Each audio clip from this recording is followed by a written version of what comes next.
En CTX. Jaime Restrepo Vázquez está atizando el fuego. La propuesta de reforma judicial de Gustavo Petro debe ser música para los oídos de los peores criminales de Colombia. Y entonces, la pregunta que tendríamos que hacernos es, ¿cómo sería la reforma? Si la reforma no debe ser punitivista, es decir, si dejamos de concebir la justicia como una venganza, y más bien la articulamos alrededor de una justicia para la verdad. El presidente busca, por todos los medios posibles, evitar una profunda decepción en aquellos que forman parte del pacto de la picota. Ellos, y los que siguen delinquiendo en los territorios, deben estar esperanzados en que la cárcel y la justicia llegarán a ser parte del pasado. De hecho, coherente con el propósito de ser benefactor de criminales, Petro ya planteó la necesidad de forzar el lenguaje y nombrar como legal aquello que es ilegal. Es, como lo dice la Biblia, llamar bueno a lo malo. Pero ese es el talante del presidente. Pasa por saber reemplazar la economía ilícita por una lícita o volverlo ilícito lícito. Es decir, pasa por tumbarnos una I. La propuesta presidencial hay que entenderla en sus justas dimensiones. Eso de evitar la venganza de la sociedad en aras de la verdad no tiene como propósito favorecer a todos los delincuentes. ¿Qué verdad puede aportar el raponero que se alza con un celular? ¿Cuál verdad entregará el ampón que practica el cosquilleo? ¿O el borracho que termina asesinando a un vecino que le reclamó por la música a todo volumen? Y por tanto, ampliar los plazos, ampliar las condenas, ampliar en el tipo de delitos los años de condena y de privación de libertad de una persona. Una venganza de la sociedad. La verdad que le interesa a Petro es la que pueda sepultar los proyectos políticos contrarios al comunismo. A los criminales y terroristas que puedan entregar alguna versión que apuntale ese propósito, la reforma judicial del presidente los beneficiará con algún simbolismo estúpido, como trabajo comunitario por violaciones, masacres o secuestros, tal y como ocurrirá con los terroristas de las FARC.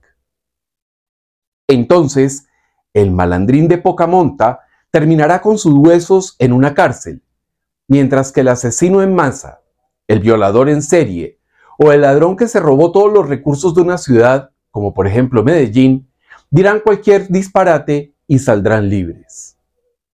Decía mi abuelo que todo mentiroso es ladrón y bufón, y a cambio de alguna falacia, los peores criminales recibirán una palmadita en la cola, una recomendación muy respetuosa, por supuesto, para que no lo vuelvan a hacer, y las puertas abiertas para que disfruten de la impunidad que les fue otorgada por Petro.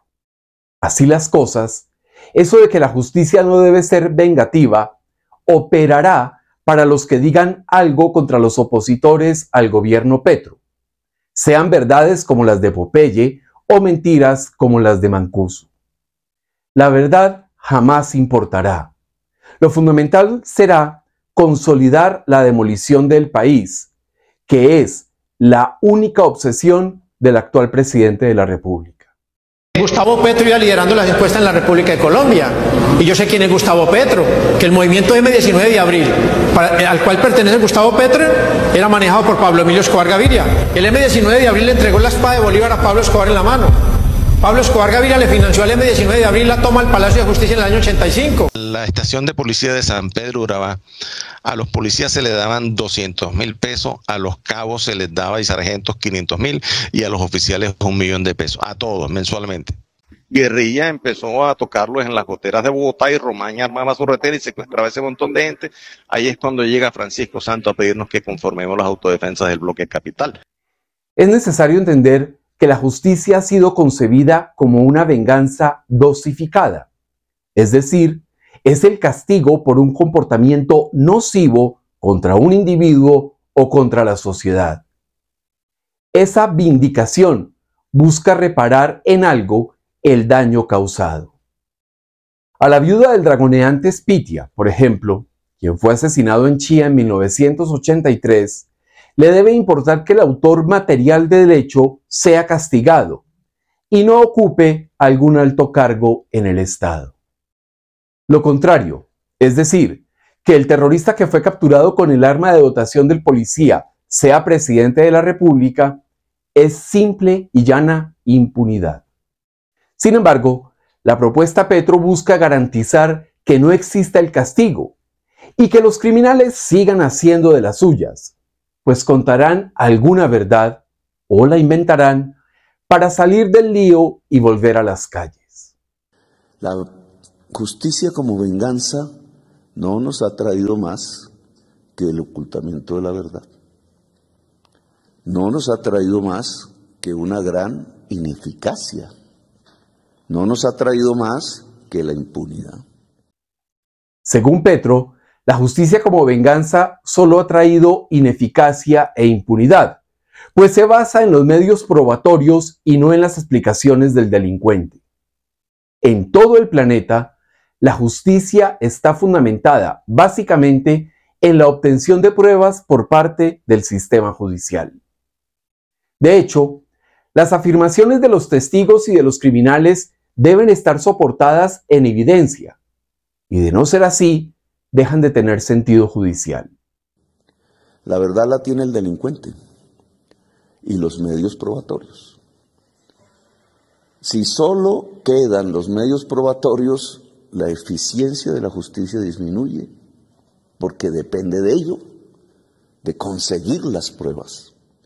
Además, eso de que la reivindicación de la víctima es la culpable de los vicios del aparato judicial colombiano es un absurdo de enormes proporciones. Un verdadero estadista arremetería contra la corrupción judicial y trabajaría por recuperar la majestad de la justicia, esa que fue castrada en el Holocausto del Palacio de Justicia en 1985. Pero si se basase también en la verdad del delincuente, en la confesión, tendríamos muchísima más eficacia. Para que el delincuente confiese, tiene que haber una negociación en la justicia. Asimismo, buscar la eficacia judicial en la confesión del delincuente resulta clasista, pues abre la puerta a los mitos según los cuales los ladrones se justifican diciendo que roban por hambre y necesidad, es decir, niegan que practiquen un oficio de gente que escoge el camino de la ilegalidad. También retornarán las falacias de los asesinos que matan por causas psicosociales, una justificación, un pretexto, e incluso revivirán estupideces como la de los violadores que abusan de sus víctimas por haber sido rechazados por mujeres hermosas. Ahí se volverá a repetir el argumento de un defensor en 1940 cuando decía: ensártenme esta aguja, refiriéndose a la violación. Podríamos lograr una justicia mucho más popular en el sentido del apoyo ciudadano. Podríamos lograr verdad. Finalmente, Petro asegura que la reforma que plantea tendría un enorme apoyo ciudadano y popular. Se equivoca. La ausencia de reivindicación y de castigo al criminal desemboca inevitablemente en la retaliación y en la justicia por mano propia. La desconfianza de la ciudadanía en los operadores judiciales ha llevado a la proliferación de linchamientos en todo el país. ¡Dale duro, dale duro! ¡Dale duro, dale duro!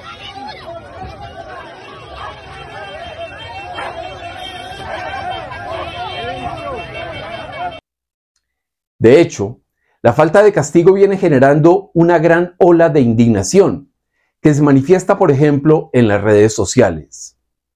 Al linchamiento lo llaman paloterapia, y a las imágenes de golpizas, asesinatos e incineración de delincuentes las llaman poesía pura. Con la propuesta de Petro, tales situaciones de justicia callejera aumentarían de manera considerable. lo mismo que las limpiezas sociales y los asesinatos por ajustes de cuentas. La justicia, modelo Petro, es la profundización de la anarquía y la renuncia del Estado de Derecho a imponer la ley y el orden.